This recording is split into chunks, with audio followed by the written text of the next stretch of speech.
Good evening. Welcome to South Asia Newsline. I'm Surbhi Sharma. Here are the top stories we are tracking for you on Monday, the 16th of March. India's coronavirus tally rises to 114 as numbers surge in Maharashtra province.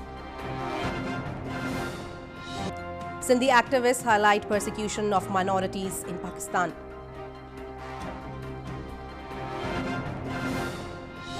And colourful carnivals attract visitors to annual festival in India's Goa.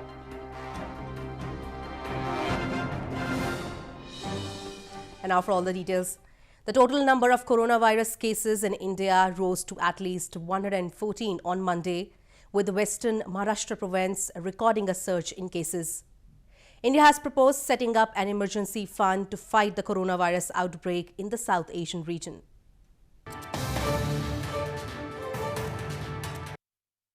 The number of novel coronavirus cases in India rose to more than 110 on Monday, with Western Maharashtra province the worst hit, recording 38 confirmed cases. As world continues to grapple with the coronavirus pandemic, Indian government is tackling the outbreak in war footing with various measures.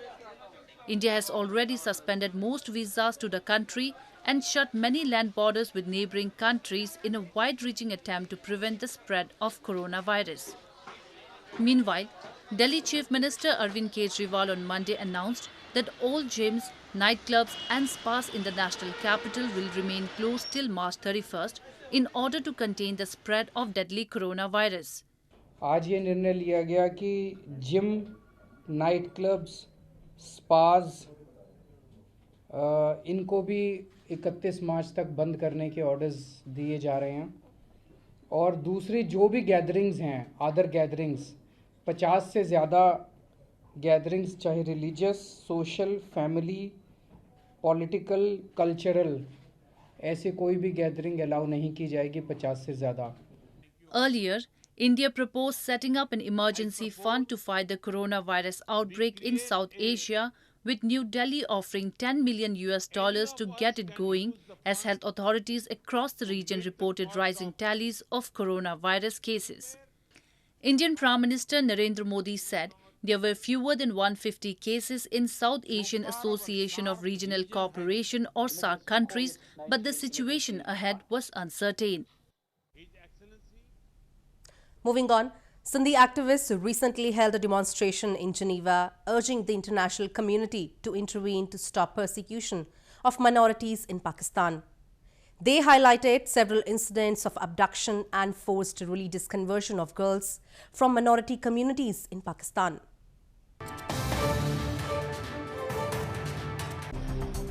Sindhi activists recently held a demonstration in front of the United Nations office in Geneva to raise the issue of persecution of minorities, especially Hindus, in Pakistan's Sindh province.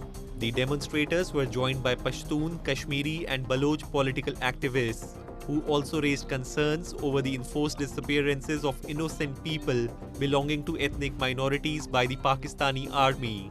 In recent years, several incidents of abduction of Hindu girls and their forced conversion to Islam have shaken the minority community in Pakistan, and they have demanded justice to save their religion, culture and ethos. Pakistani army is supporting these fundamentalists who are kidnapping our minor Hindu girls, and persecution against minority has been enormously increased. The abduction and forceful conversion of Hindu and Christian girls is widespread in Pakistan. Just that has happened hundreds and thousands of cases. Not a single perpetrator has ever been punished. And this is a systematic design to coerce, to persecute Sindhi Hindus so they should leave. They want to occupy Sindh. They want to colonize Sindh. They want to convert Sindhis into minority. The activists urge the world community to increase pressure on Pakistan to act on the perpetrators and stop the persecution of minorities. In 1947, minorities comprised 23% of Pakistan's population. However, the numbers have come down to nearly 3%. While their land and resources are being recklessly exploited to meet the energy and material needs of Pakistan, locals in Gilgit-Baltistan are left reeling under an acute power shortage. Prolonged power cuts continue to be a primary concern for the people in the illegally occupied region.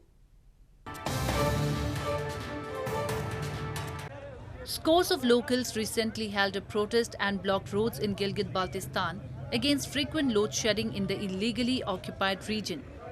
The protesters expressed they are having a distressing time due to the prolonged power cuts, expanding to more than 20 hours, which have hit businesses and studies of children. Locals have time and again accused Pakistan of meting out a stepmotherly treatment to the region. However, this seems a new low that Islamabad has stooped to in order to harass them.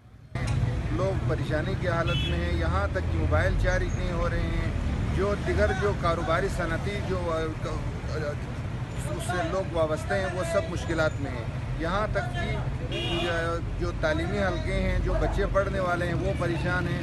लिहाजा हमें हुकूमती वक़्त से खुसूसी हमारी गुजारिश है कि ये बिजली के बहरान पर काबू पाएँ और जल्द अज जल्द।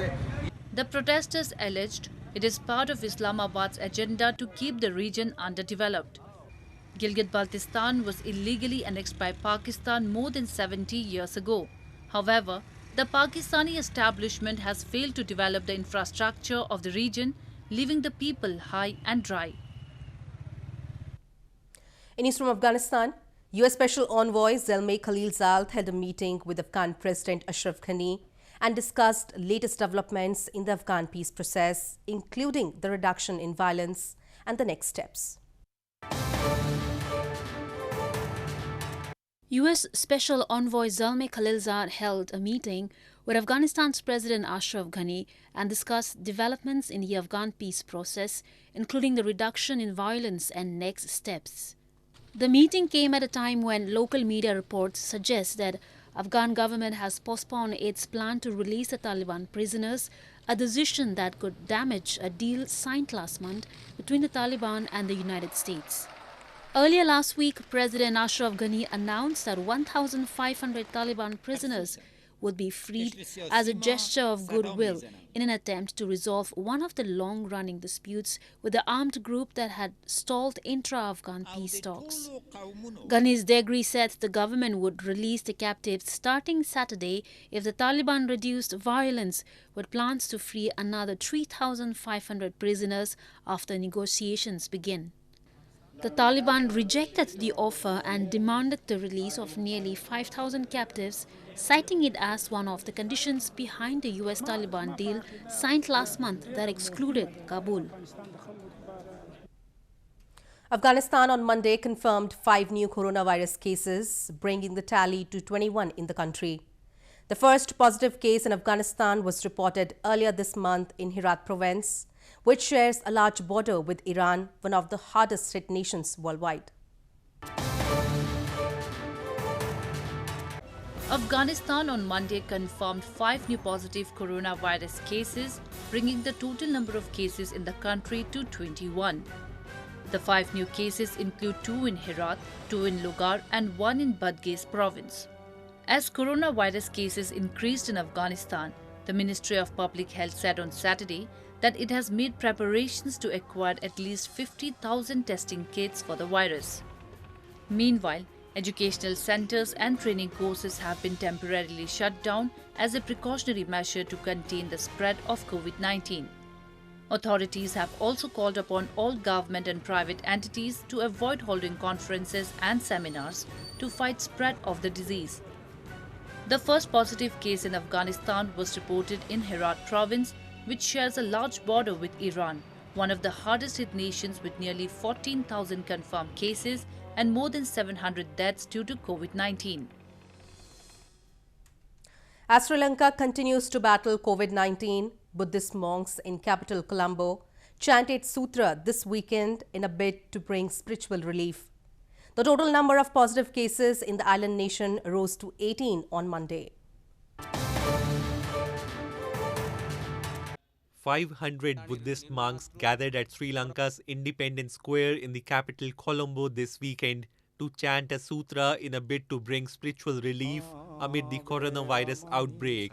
Sri Lanka is a majority Buddhist country, and major television and radio channels broadcasted the religious event live, and advised people to listen to it from home rather than gathering at temples. Catholic Church leaders also announced cancellations of Mass for at least the next 2 weeks. All sports events were cancelled and cinemas have been closed. In the latest, the Sri Lankan government declared March 16 a public holiday as the number of confirmed COVID-19 cases rose, while 100 people were under observation for the virus. As on Monday, the number of coronavirus cases in the country has risen to 18. The government has urged all citizens to avoid local pilgrimages and tours within the country, as all public gatherings had been banned till March 31st.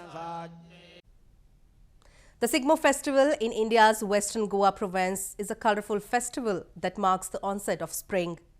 Streets in Panji town flooded with colourful processions this weekend as artists dressed in vibrant costumes, danced to the beats of drum and sang folk songs as part of the ongoing festival. Streets in Panji town of India's Western Beach Resort province, Goa, flooded with colourful processions this weekend as part of an ongoing Sigmo festival that marks the onset of spring. Artists dressed in vibrant costumes danced to the beats of drum and sang folk songs as part of the celebrations. The 15-day-long Hindu festival Sigmotsav celebrates the beginning of spring and is a quintessential element of Goa's culture.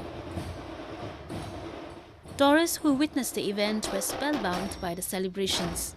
It's very nice. It's the first time, so we never saw these kind of parades, so it's fun. A lot of dance, color. It's perfect. It's very cool. Hundreds of performers clad in traditional outfits and colourful turbans were seen playing drums and chanting the names of various Hindu deities and performing Goa's folk dances. The parade also included martial dances like Ghod Morni or the horse dance, which is popular in the region. बहुत ही अच्छा experience हो रहा है। हम इधर आके यहाँ का कल्चर जानने की कोशिश करना चाह रहे हैं। यहाँ बहुत ही अच्छा मनाया जा रहा है। जैसे हमें लग रहा है यहाँ एक ग्रुप आ रहा है और परफॉर्म कर रहा है और सभी ग्रुप अपने तरफ से बहुत बढ़िया परफॉर्मेंस दे रहे हैं। हमें बहुत अच्छा लग रहा है। The festival commemorates the homecoming of the warriors who had left their homes and families at the end of the Dashera festival to fight the invaders. A group of local women artisans in India's Jammu and Kashmir has initiated a carpet weaving unit to generate income for themselves. The group also teaches weaving techniques to young girls who later contribute to the unit's main work.